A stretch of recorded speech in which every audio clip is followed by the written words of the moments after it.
এটি হচ্ছে আমাদের একটি স্যামসাংয়ের A03s এই ফোন। এই ফোনটিতে টাচে কাজ করে না।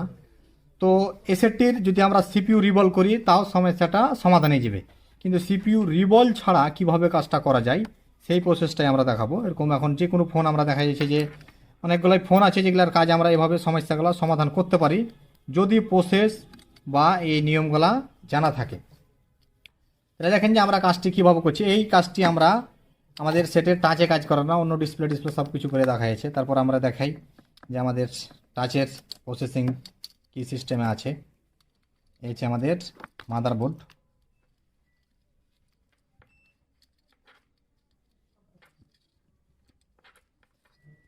ক্যামেরাটি আমরা এক সাইডে রেখে দিই, সাইডে রাখেন। তো এই হচ্ছে আমাদের টাচ কানেক্টর। আমরা তার আগে চলে যাই ডিসপ্লেতে। তো এই হচ্ছে আমাদের টাচের যে লাইন, প্রথম 1 2 3 4 5 6টি লাইন আমাদের এই কানেক্টর সঙ্গে যুক্ত আছে। তো আমরা এই 6টি লাইন প্রথমে চেক করব। আমাদের প্রতিটা লাইনে দেখা যায় মিনিমাম 450 থেকে 500 আমাদের রিডিং থাকবে। তার আগে আমরা বিষয়টা দেখি যে আমাদের কি পর্যায়ে আছে।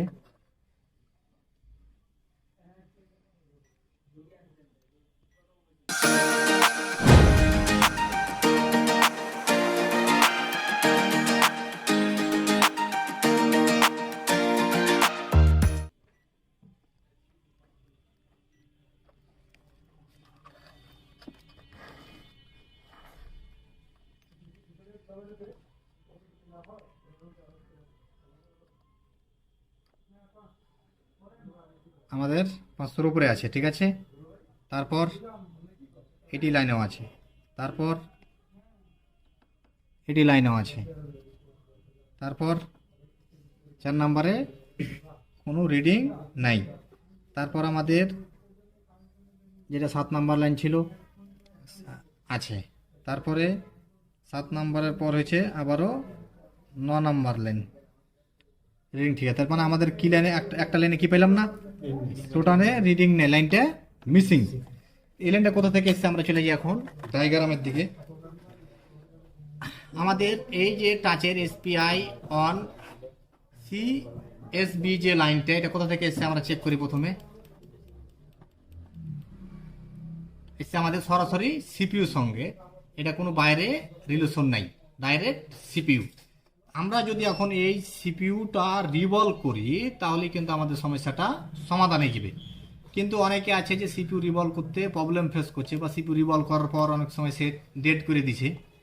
এটার জন্য আমাদের বিকল্প ব্যবস্থা যে সিস্টেমটা আমরা করব, যে এটার সিপিইউ ডিল করে আমরা এইখান থেকে আমরা লাইনটা কানেকশন করে দিলেই আমাদের কাজটা কমপ্লিট হয়ে যাবে। তাহলে এখন আমরা সেটের সিপিইউ ডিল করব। তো ডিল করার সময় আমাদের যে প্রসেসিং বা যে মার্কিংটা আমরা অ্যাডভান্স লেভেলের যারা ট্রেনিং করতে চান তারা আমাদের সঙ্গে যোগাযোগ করতে পারেন। ডিসক্রিপশনে নাম্বার দেওয়া আছে বা স্ক্রিনে যে নাম্বারটি আপনারা দেখতে পাচ্ছেন। আর এ ধরনের অ্যাডভান্স লেভেলের কাজের জন্য যে প্রসেস বা যে কৌশল বা যে টেকনিকগুলো লাগে সেগুলো আমরা শিখিয়ে থাকি। আমাদের যে 1 মাস 2 মাস যে কোর্সগুলো আছে এই কোর্সে আমরা শিখিয়ে থাকি। তো এই যে প্রসেস বা নিয়মকানুনগুলো আমাদের স্টুডেন্টকে আমরা কাজ শেখায়, প্লাস পরবর্তীতে আমরা যে সাপোর্টের প্রয়োজন হয় সেই বিষয়গুলো আমরা দিয়ে থাকি। যেগুলো সাপোর্টের জন্য যে নিয়মকানুন বিষয়গুলো ফলো করা লাগে তারা ওইভাবে কাজ করে আমরা তাদেরকে সাপোর্ট দিয়ে আলহামদুলিল্লাহ তারা একটা ভালো পর্যায়ে ধীরে ধীরে এগিয়ে যাই। আর এই যে হার্ডওয়্যারের, সফটওয়্যারের, এমএমসি এই রিলেশন কাজগুলা যারা হয়তো যাদের কাছে ইউএফআই বক্স আছে বা এরকম অনেকে আছে যে সাধারণভাবে ফ্লাশ করতে জানে না, তাদেরকেও দেখা যাচ্ছে আমরা যে প্রথমে সাধারণ যে ফ্লাশ করার জন্য যে যে প্রসেসিং বা যে নিয়মগুলা আমরা তাদেরকে দেখা যাচ্ছে যে শিখিয়ে থাকি। যে বিষয়গুলো জানার পর কাজটা শুরু করতে হবে কীভাবে, কোথা থেকে একটা কাজের নিয়ম কারণ বা যে প্রসেসিংয়ে আমরা যে কাজগুলো করছি, ডেড ফোনের ফল্ট ফাইন্ডিং, কোন সেটের কোন আইসি ভালো আছে কীভাবে বুঝবো, এই যে যাবতীয় বিষয়গুলো আমরা স্টেপ বাই স্টেপ কাজগুলো করি এবং আমাদের স্টুডেন্টকেও আমরা যথাসাধ্য চেষ্টা করি দেখিয়ে দেওয়ার জন্য। এবং আলহামদুলিল্লাহ তারা দেখার পর তারাও কাজ করছে এবং তারা একটা ভালো পর্যায়ে আছে।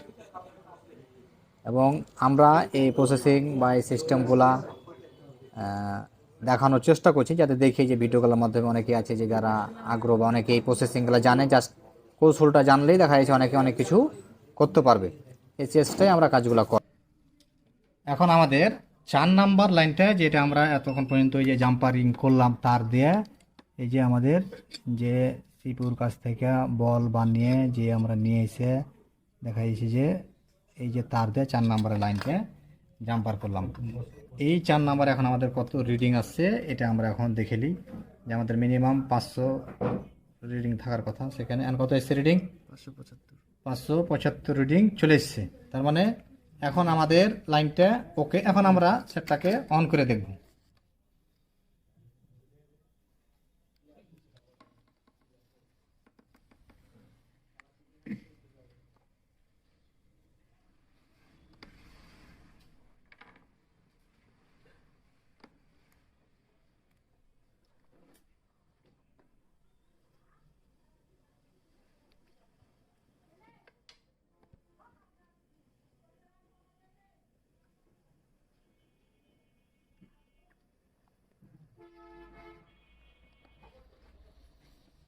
তো অন হতে একটু সময় নিচ্ছে, কারণ সেটা রিসেট প্লাস এগুলো সবই করা হয়েছিল, তারপরেও কাজ করেনি। তারপরে আমাদের কাছে নিয়ে আসে।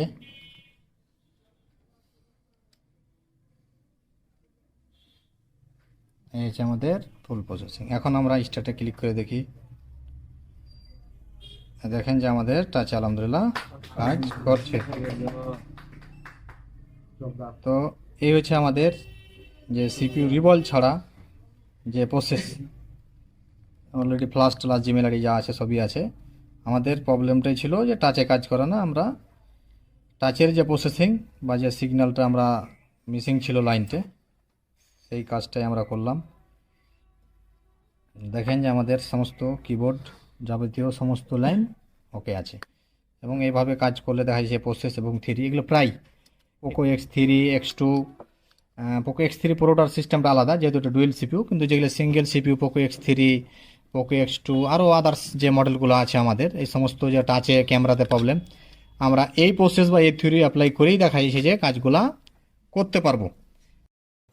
এই যে কাজের যে প্রসেস বা যে কৌশলগুলো আমরা দেখানোর চেষ্টা করব, যে অ্যাকচুয়ালি ডিল করা যে আমরা টাচের সমস্যাটা সমাধান করব। এবং অনেক কাজ আমরা এর পূর্ব অনেক ডিল করে কাজ করে দিয়েছি। তো সেই কাজগুলো দেখা যাচ্ছে একটা ভালো পারফরমেন্স আলহামদুলিল্লাহ ভালোই চলছে। এবং আমরা চাইলেও ডিল করেও করতে পারবো, সিপিইউ রিভলভ করে করতে পারবো। যার কাছে যেটা সুবিধাজনক সে সেটা করতে পারে, যেটা যার কাছে ভালো লাগবে সেই সেটা করতে পারে। আমরা দেখালাম যে একটা কাজ কয়েকভাবে করা যায়, কেউ ডিল করে করছে, কেউ রিভলভ করে করছে। আমরা ডিল করে দেখানোর চেষ্টা করলাম, রিভলভ করেও আমরা করতে পারি। এই প্রসেসিংগুলো দেখানোর চেষ্টা করলাম। তো যে সমস্ত টেকনিশিয়ান ভাইয়ের আমাদের ভিডিওগুলো দেখে বা ফলো করে, আলহামদুলিল্লাহ এখান থেকে তারা কিছু একটা আইডিয়া পেবে, যেটা দেখা যাচ্ছে সামনে ভবিষ্যতে কাজ করার সময় অনেক কিছু তাদের হেল্পফুল হবে। তো আজকে এই পর্যন্ত। সব ভালো থাকেন, সুস্থ থাকেন। আসসালামু আলাইকুম।